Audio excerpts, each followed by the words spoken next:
नमस्कार, मी पूजा तुम्हा सर्वांचं स्वागत करते पुन्हा एकदा पैस किचनमध्ये। आज आपण करणार आहोत चिकन कबाब। सुरू करायच्या आधी तुम्ही माझ्या चॅनलला जर नवीन असाल आणि अजून सबस्क्राइब केलं नसेल तर प्लीज करा आणि साईडला जी छोटीशी बेल आयकन आहे ते सुद्धा हिट करा, त्यांनी तुम्हाला माझ्या नवनवीन रेसिपीजचं अपडेट सर्वात आधी मिळत जाईल। तर इथे मी 250 ग्रॅम म्हणजे 250 ग्रॅम्स बोनलेस चिकन घेतलं, त्याला स्वच्छ धुवून घ्यायचं आपल्याला आणि 4 बटाटे इथे सोलून घेतले, चिरून घ्यायचे ह्याला चौकोन। इथे मी घेतलेला आहे आलं लसूणची पेस्ट, 5-6 हिरव्या मिरच्या वाटून घेतलेल्या आहेत, काळी मिरी पावडर, रेड चिली फ्लेक्स सगळं आपल्याला 1-1 टेबलस्पून घ्यायचं आहे आणि मीठ जे आहे ते अर्धा स्पून घेतलेलं आहे मी इथे, तुम्ही तुमच्या चवीनुसार घेऊ शकता। तर 4 चमचे तेलामध्ये मी इथे चिकन परतवून घेते। इथे मी कुकरमध्येच परतवते कारण मला ह्यातच शिजवायचं आहे। हे हाय फ्लेमवरती चिकनला छान परतवून घ्या आणि त्यानंतर आपण आपले हे मसाले जे आहेत ते घालायचे आहेत। हिरवा मसाला, रेड चिली फ्लेक्स, आलं लसूणचं पेस्ट, काळी मिरी पावडर, मीठ हे सगळं ह्यातच घालायचं आहे। हाय फ्लेमवरती परतवून घ्यायचं आहे।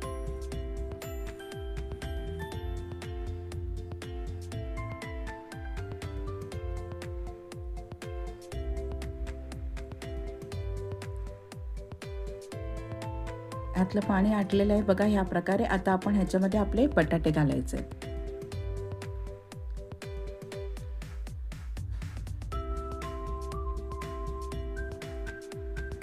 फ्लेम अजून हायच आहे, मी लो केलेलं नाही आहे फ्लेमला। हाय फ्लेमवरती ह्याला पुन्हा व्यवस्थित सॉटे करायचं आहे, सगळे मसाले व्यवस्थित लागले पाहिजे आणि त्यानंतर अर्धा ग्लास पाणी घालून ह्याला कुकरचं झाकण लावून 2-3 शिट्ट्या काढायचे।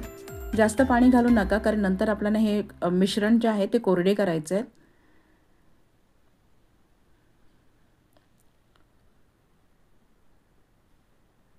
तर कुकरचं झाकण काढलेलं आहे बघा, हे खाली पाणी आहे।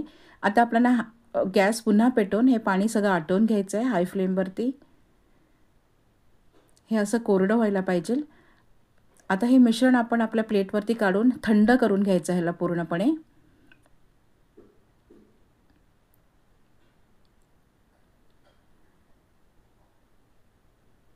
ह्यामध्ये जो चिकन आहे, पीसेस आहेत चिकनचे, त्याला श्रेड करून घ्यायचं आहे आणि जे बटाटे ह्याला असे कुस्करून घ्यायचं आहे। मॅशरने करू नका कारण आपल्याला ह्याचं टेक्स्चर जे आता आहे तसंच पाहिजे आहे। अगदी स्मूथ टेक्स्चर असलं तर ते कोटिंग जे आहे अंड्याचं ते त्याच्यावर व्यवस्थित बसणार नाही। ह्या प्रकारे भरपूरशी कोथिंबीर आणि पुदिना घालायचा आणि पुन्हा हे मिक्स करून घ्यायचं आहे।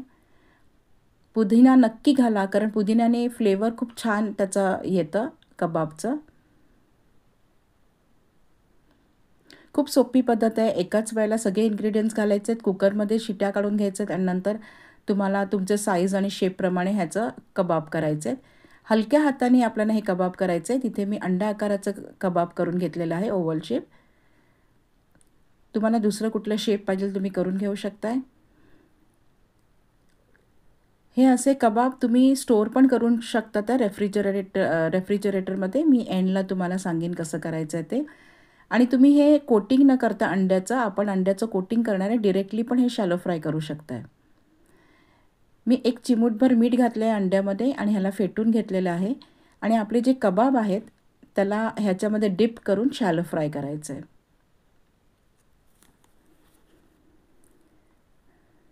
ह्या प्रकारे आपल्याला हे कबाब जे आहे ते मीडियम फ्लेमवरतीच करायचं आहे कारण आपलं सगळं ह्याच्यातलं साहित्य कुक्डच आहे। आपल्याला फक्त कोटिंग आहे त्याला थोडंसं कलर द्यायचं आहे, जे अंड्याचं कोटिंग केलेलं आहे त्याला कुक करायचं आहे। तर छान गोल्डन ब्राऊन करून घ्या, एक साईड झाली की परतून त्याला दुसऱ्या साईडने करून घ्या आणि गरम गरम हे ग्रीन चटणी किंवा सॉस बरोबर एन्जॉय करा।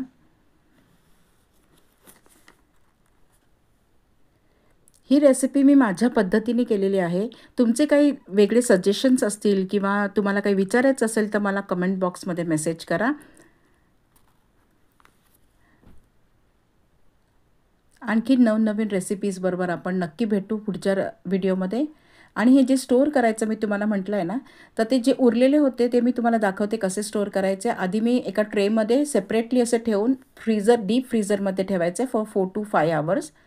नंतर ह्याला काढून हे बघा हे असे कडक होतात. मग तुम्ही इझिली ह्याला स्टोअर करून ठेवू शकताय. एक पिलो पॅक झिपलॉक बॅगमध्ये किंवा तुमच्याकडे टिन वगैरे असेल त्याच्यात पण तुम्ही ठेवू शकता ते. पण ही झिपलॉक बॅग कमी जागा घेते. सो ह्याच्यामध्ये घालून तुम्ही अगदी 15 दिवस पण हे स्टोअर करून ठेवू शकताय. जेव्हा तुम्हाला वाटेल हे खावंसं तेव्हा काढून तुम्ही ह्याला एन्जॉय करू शकताय. ही रेसिपी बघितल्याबद्दल धन्यवाद.